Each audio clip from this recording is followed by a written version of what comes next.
Picture this. You're 28 years old, you have a college degree, you work full-time at a decent job, making $55,000 a year, you've saved $20,000, you think you're ready to buy your first home? You walk into a bank, sit down with a loan officer, and explain your situation. They pull up a calculator, type in some numbers, and look up at you. Based on your income and savings, you qualify for a home worth about $220,000. You leave feeling hopeful, then you start searching. You quickly discover something terrifying. There are almost no homes in your city for $220,000. The cheapest properties you find are tiny condos in rough neighborhoods going for $300,000. Decent starter homes? $400,000 and up. You can't believe it. You did everything right. You got the degree, you got the job, you saved the money, and you still can't afford the American dream.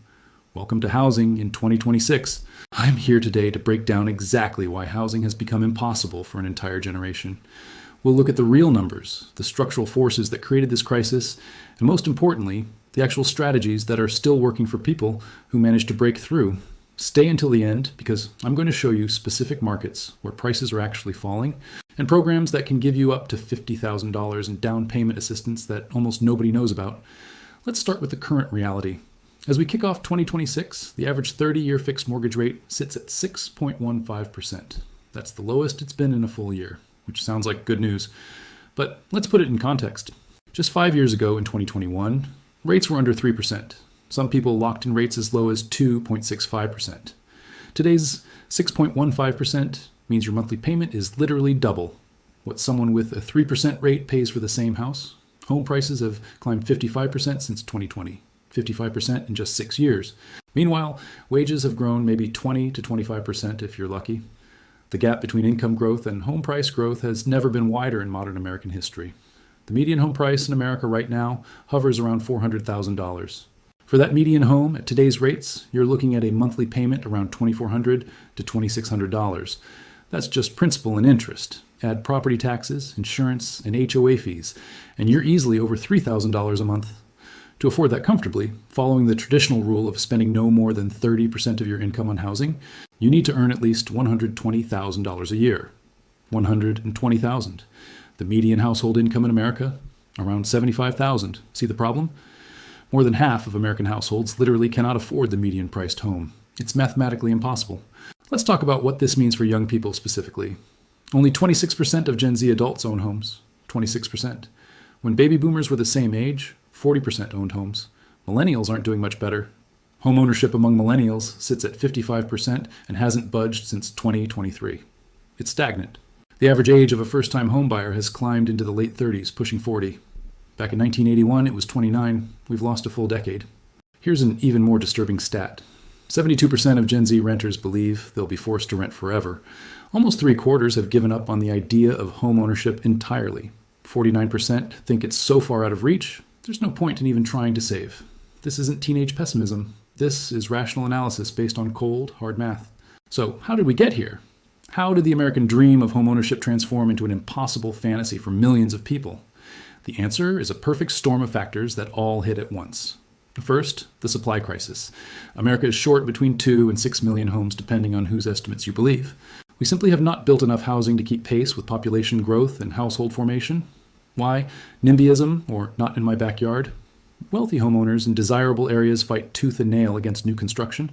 They don't want density, they don't want apartment buildings, they don't want anything that might slightly lower their own property values. So cities stay frozen, nothing gets built, demand keeps growing, prices keep rising. Second, the financialization of housing. Wall Street discovered that single-family homes make excellent investments. Hedge funds, private equity firms, and institutional investors now own hundreds of thousands of homes that they rent out. They can outbid regular families because they're paying cash and buying in bulk. Every home that becomes a rental is one less home available for a family to buy and build equity in. Third, the pandemic boom. When COVID hit, interest rates dropped to historic lows, and suddenly everyone wanted more space. Remote work meant you didn't need to live near the office anymore. People fled expensive cities for suburbs and smaller metros. Bidding wars erupted everywhere. Homes sold for $50,000 over asking price.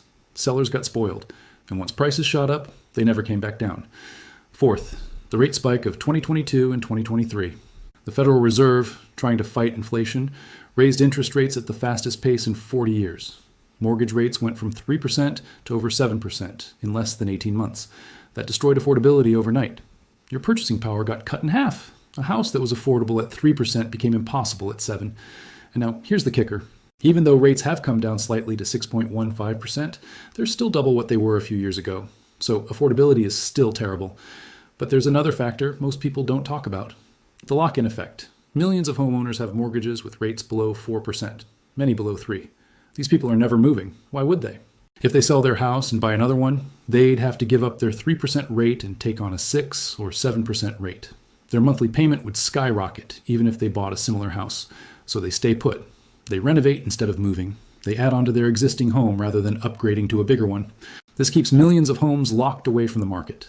The inventory that would normally cycle through stays frozen, and that keeps prices high. Redfin, one of the largest real estate companies, has a name for 2026. They're calling it the Great Housing Reset. Not a crash, not a boom, a reset. What does that mean? For the first time since the financial crisis of 2008, income growth is finally outpacing home price growth. Wages are rising faster than prices. That's huge. It means affordability is slowly, gradually improving. But slowly is the key word.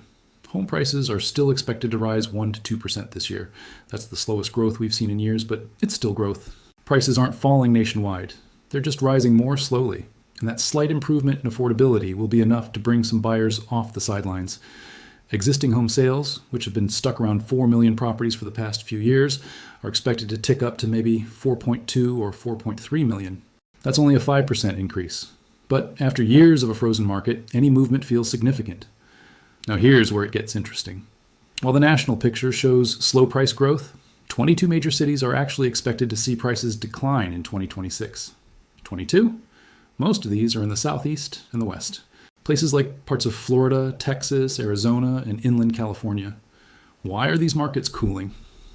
Because builders went crazy during the boom. They overbuilt. Now there's too much supply, and when supply exceeds demand, prices fall. It's economics 101. If you're a buyer willing to be flexible about location, these cooling markets represent real opportunities. You might actually have negotiating power. You might get sellers to come down on price. You might get builders to throw in incentives, upgrades, or rate buydowns. Let's talk solutions. Because I didn't make this video just to depress you. There are strategies that work. First, geographic arbitrage. Stop trying to buy in the most expensive markets. If you're priced out of New York, Los Angeles, San Francisco, or Seattle, look at secondary and tertiary cities. Places like Pittsburgh, Cleveland, Memphis, Indianapolis, Oklahoma City. These cities have median home prices between $150,000 and $250,000. You can actually afford them on a normal salary. With remote work now widely accepted, you can keep your high-paying job in an expensive city while living in an affordable one. That's how you win. Second, first-time buyer programs. Almost every state has down payment assistance programs. Some will give you $10,000, $20,000, even $50,000 toward your down payment. You never have to pay it back as long as you live in the home for a certain number of years. There are also FHA loans that only require 3.5% down. VA loans for veterans with 0 down. USDA loans for rural and suburban properties with 0 down. These programs exist, but most people don't know about them because real estate agents and lenders don't always advertise them. You have to ask. You have to research. Go to your state housing finance agency website. Google your state plus down payment assistance. You'll find programs you never knew existed. Third, house hacking. Buy a duplex, triplex, or small multifamily property. Live in one unit, rent out the others. The rental income covers most or all of your mortgage. You live for free or close to it while building equity. This is how thousands of young people are breaking into homeownership, even with modest incomes. Fourth, co-buying with friends or family. Pool resources with someone you trust. Your combined income qualifies for a much bigger loan. You can afford a nicer property in a better location. Yes, it requires legal agreements and clear expectations, but it works. Many people co-buy for a few years, build equity, then one person buys out the other, or they sell and each go their separate ways with more money than they started with. Fifth, builder incentives. In markets where inventory is piling up, builders are desperate. They're offering crazy incentives. Rate buydowns where they pay to lower your interest rate. Thousands of dollars toward closing costs. Free upgrades. You have leverage now in a way you haven't in years. Use it. Negotiate aggressively. Don't just accept the list price. Make offers. Ask for concessions. In a cooling market, sellers are motivated. Sixth, start smaller than you want. Your first home doesn't need to be your forever home. Buy a condo. Buy a small townhouse. Buy something in a less trendy neighborhood. Get in the market. Start building equity. In 5 years, sell it, take your profits, and upgrade. This is called the stepping stone strategy, and it's how most people build wealth through real estate. Now let's address the elephant in the room. What about all these promises of housing reform? President Trump has talked about pursuing the most aggressive housing reform plans in U.S. history. His administration has hinted at cutting regulations to speed up approvals and construction. That sounds great. But here's the reality. Even if they pass major reforms tomorrow, it takes years for new housing to hit the market. Planning, permits, construction? You're looking at 3 to 5 years minimum before you see a meaningful impact on supply and prices. Reforms are good for the long term, but they won't help you buy a house this year or next year. You can't wait for the government to fix this. You have to take action yourself. The psychology of this moment is crucial. Yes, the market is tough. Yes, it feels unfair. And yes, it is unfair. But giving up guarantees you'll never own, continuing to rent means you're paying someone else's mortgage. You're building their wealth while you accumulate nothing. Every year you wait, prices will likely be higher. Rates might come down a bit more, but they're not going back to 3%. That ship has sailed.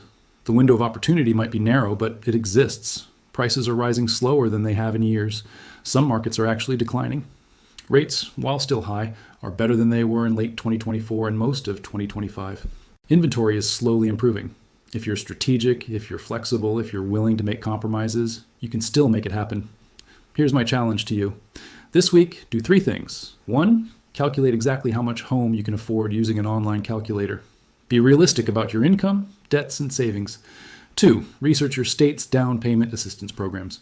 Write down the names of the programs you qualify for. 3, identify 3 cities or metro areas where median home prices are under $250,000 and you could realistically see yourself living. That's it. 3 simple actions. They'll take you maybe 2 hours total. But those 2 hours could be the difference between renting forever and owning your own home. The American dream isn't dead, but it's wounded. It's harder to achieve than it was for previous generations. That's not fair. That's not right. But it's reality. And you have 2 choices. You can rage against the unfairness and do nothing, or you can accept the reality, adapt your strategy, and fight for what you want. I know which choice gives you a better chance of success. If this video opened your eyes, share it. Your friends need to see this information. Subscribe for more real talk about personal finance and real estate. Hit the bell so you don't miss future videos. And most importantly, take action. Don't let analysis paralysis stop you. Don't let fear stop you. The market is tough, but it's not impossible. You can do this. Thanks for watching. See you in the next one.